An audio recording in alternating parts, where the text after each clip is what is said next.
काम दुनिया में मुश्किल नहीं है, मुश्किल नहीं है। निर्विण्णानितरां भूमन् असद इंद्रियतर्षणा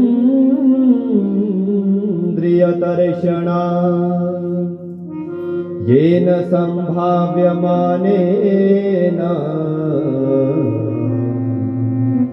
प्रपन्नान्दं प्रभो। आज ऐसी देवभूति मां रहती है। निर्विण्णाम नितराम भूमन असद इंद्रिय दर्शनात्। हे भगवान, हे मेरे पुत्र रूप में आए हुए साक्षात भगवान, मैं इन इंद्रियों का पोषण करते करते थक गई हूँ। सम्राट मनु की मैं पुत्री बनी, सारी सुखों का उपभोग किया।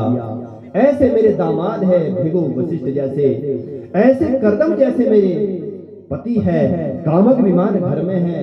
इतना इतना इस शरीर को दिया, इन इंद्रियों को दिया, फिर भी इस मन में शांति क्यों नहीं है। फिर से प्रार्थना की, तन्त्वागता हम शरणं शरण्यं स्वप्रेत्य संसार तरो कुठार। मैं आपकी शरण में आई हूँ, मेरे अज्ञान के इस वृक्ष को आप जड़ सहित समाप्त कर दीजिए। ज्ञान के उस कटार से आप मेरे अज्ञान के इस वृक्ष को काट डालिए। ऐसी जब प्रार्थना की है तो ऐसे कपिल भगवान कहते हैं, हे मां, जब तक तुम उस परिपूर्ण से नहीं जुड़ोगी तब तक परिपूर्णता जीवन में नहीं आएगी। और पूर्ण क्या है? पूर्णमदः पूर्णमिदं पूर्णात् पूर्णमुदच्यते पूर्णस्य पूर्णमादाय पूर्णमेवावशिष्यते। वही परिपूर्ण परमात्मा है। जब तक तुम परिपूर्ण से नहीं जुड़ोगे जीवन में परिपूर्णता नहीं आएगी। यदि फिर भी तुम्हारा मन नहीं लगता है, तुम पहले तो तीर्थों का आटन करो, फिर संतों की सेवा करो। हे मां, संत ऐसे सहिष्णु होते हैं, तुम्हें भगवान के चरणों से मिला देंगे। कहा कि संत की पहचान मैं कैसे करूं? तो कहा भगवान ने कि तितिक्षवः कारुणिकः सुहृदा सर्वदेहिना अजात शत्रवः शांता साधवः साधुभूषणः। संत सहनशील होते हैं, तितिक्षु होते हैं। संत की पहचान करनी है तो यही गुण संतों में होते हैं और उनके मन में करुणा होती है। सुहृदः सर्वदेहिनाम, सारे संसार को वह अपना मानते हैं। जैसे हम अपने शरीर को एक मानते हैं, कदाचित हमारे दांत हमारी जीभ को काट लें। कोई कहे कि महाराज आपके दांत बड़े क्रूर हैं, छोटी सी बेचारी को 32 जैसे ही आगे बढ़ती है वैसे ही काट डालते हैं। हथौड़ा लेकर इन दांतों को ही निकाल दो। कोई कितना भी कहे आप अपने दांतों को नहीं तोड़ेंगे, क्योंकि आपको इस शरीर में भान है कि जीभ कटने का तो मुझे दुख है, परंतु यदि दांत मेरे गिर जाएं, कट जाएंगे या गिर जाएंगे, उसका भी दुख मुझे ही होगा। इस पूरे शरीर में जो आपको ज्ञान है, भान है, ऐसा ही संत को सारे संसार में। संत स्वस्थ हुआ करते हैं, हम सभी अस्वस्थ हैं। स्व में सभी को जो देखे वही स्वस्थ है, ऐसे संत हुआ करते हैं। और हे मां, आप संतों की सेवा करो। जब ऐसा कहा तो यम नियम आसन प्राणायाम प्रत्याहार धारणा ध्यान और समाधि, यह अष्टांग योग का निरूपण कराया गया। बताया कि हे माता,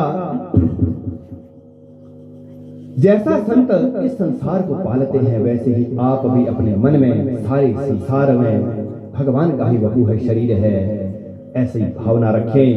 यम नियम क्या होते हैं? 8 प्रकार के योग, अष्टांग योग को बताया है। अहिंसा, सत्य, अस्तेय, ब्रह्मचर्य, अपरिग्रह, यह नियम है। नियम है यम है, फिर नियम है, फिर आसन है, फिर प्राणायाम है, फिर प्रत्याहार है, धारणा है, ध्यान है और अंत में है समाधि। इन 8 प्रकार के योग पर चलकर भी जीव भगवान को प्राप्त कर सकता है। अष्टांग योग, यह योग का मार्ग है। भगवान को प्राप्त करने के 3 ही मार्ग है, ज्ञान, कर्म और भक्ति। कर्म का मार्ग है योग का मार्ग, परंतु योग का मार्ग सहज नहीं है महाराज। योग का मार्ग भी बहुत कठिन है। थोड़ा सा योग कुछ इधर उधर हो जाए तो जीव पूरे जीवन के लिए बिस्तर पकड़ लेता है। जब तक किसी गुरु के पास बैठकर उस योग को न साधा जाए तब तक योग भी, सामान्य योग कर सकते हैं पर विशिष्ट योग नहीं होता है। ज्ञान भी यदि ठीक से गुरु से नहीं प्राप्त किया वह भी आपके मन में वैराग्य उत्पन्न नहीं करेगा। भक्ति का मार्ग सीधा है, भगवान हमारे हैं, छोटे से छल छबीले हैं, छलिया है। भगवान का वह दिव्य वपु है। भगवान का जब दिव्य वपु वह बता रहे थे, बताया कि भगवान का कैसा शरीर है। हे मां, आप विचार कीजिए। संचिंतये भगवता चरणारविंदम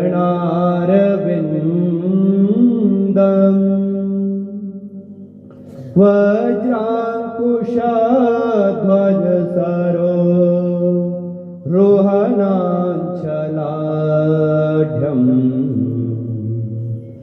उत्तुंगरक्तविलसत् नखचक्रबाल ज्योत्स्नाभिरा भगवत हृदयान्धकार संचिन्तये भगवत। भगवान का वह स्वरूप है मां, कैसा भगवान का वह दिव्य स्वरूप है। अपने मन में चिंतन करो भगवान का कैसे हमें दर्शन करना चाहिए। यहाँ पर कपिल भगवान हमें बता रहे हैं। सबसे पहले तो भगवान के उन चरण कमलों का तुम चिंतन करो। चरण कमलों में जो अग्र भाग में, नख के अग्र भाग में नखचंद्र मणि है, उसका तुम अपने हृदय में चिंतन करो। भगवान कैसे हैं, उनका शरीर कैसा है। चरणों से मस्तक तक का अपने मन में चिंतन करो।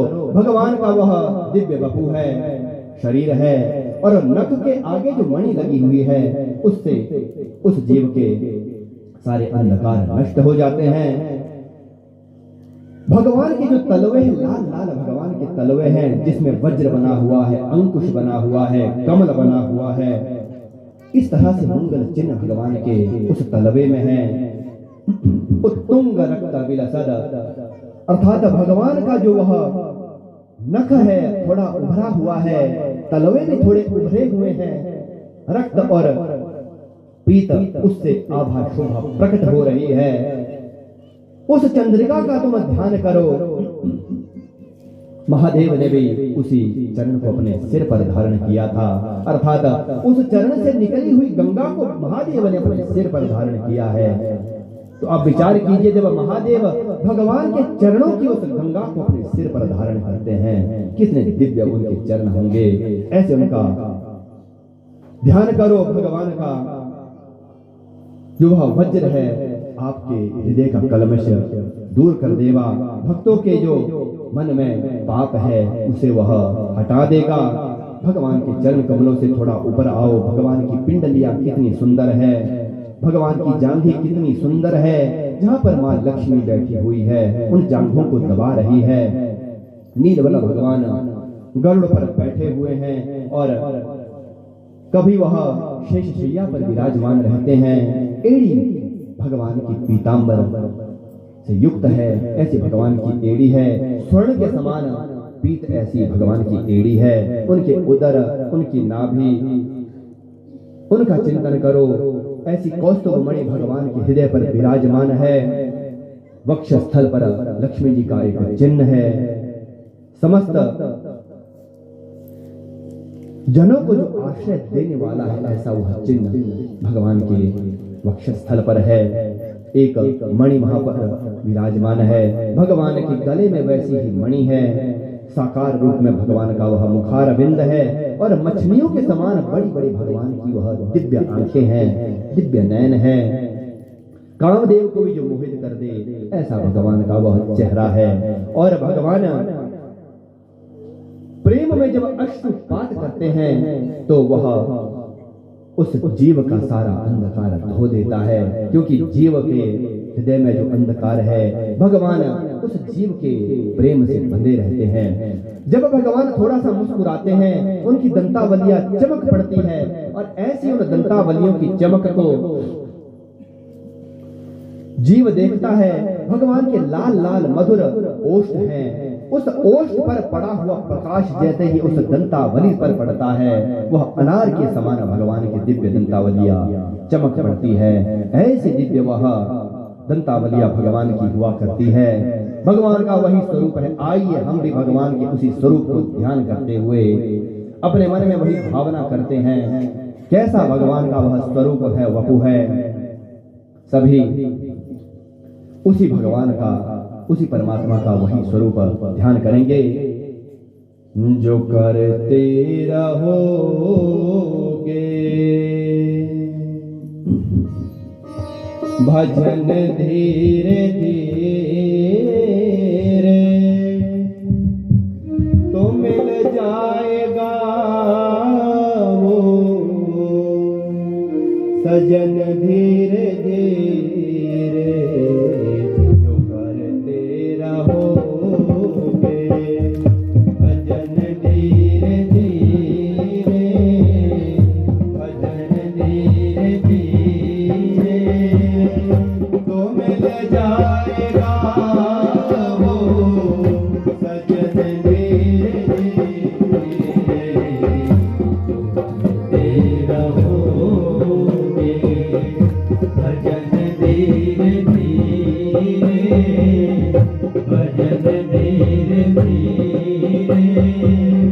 तो मिल जाएगा वो सजन धीरे धीरे। जो करते रहोगे।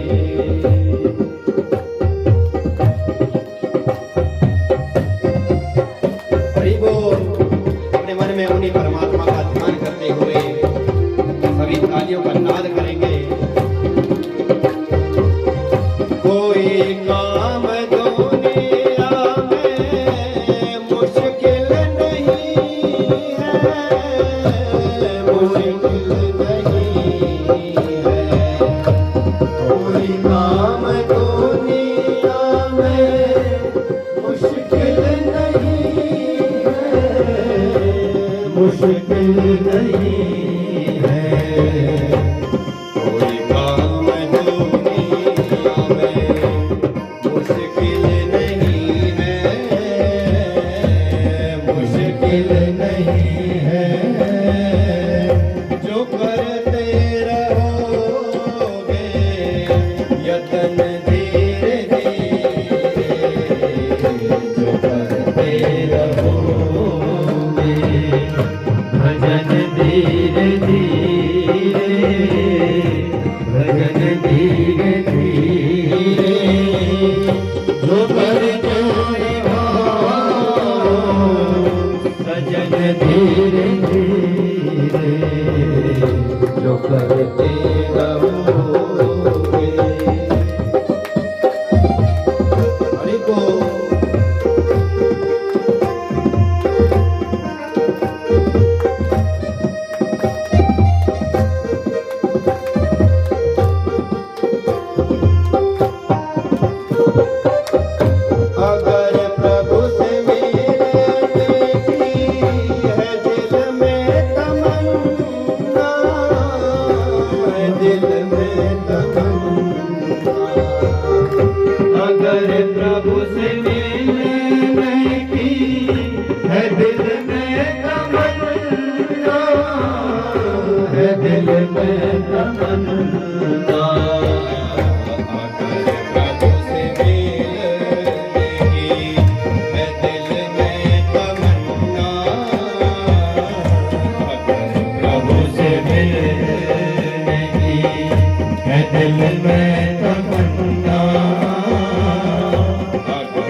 भगवान की जय।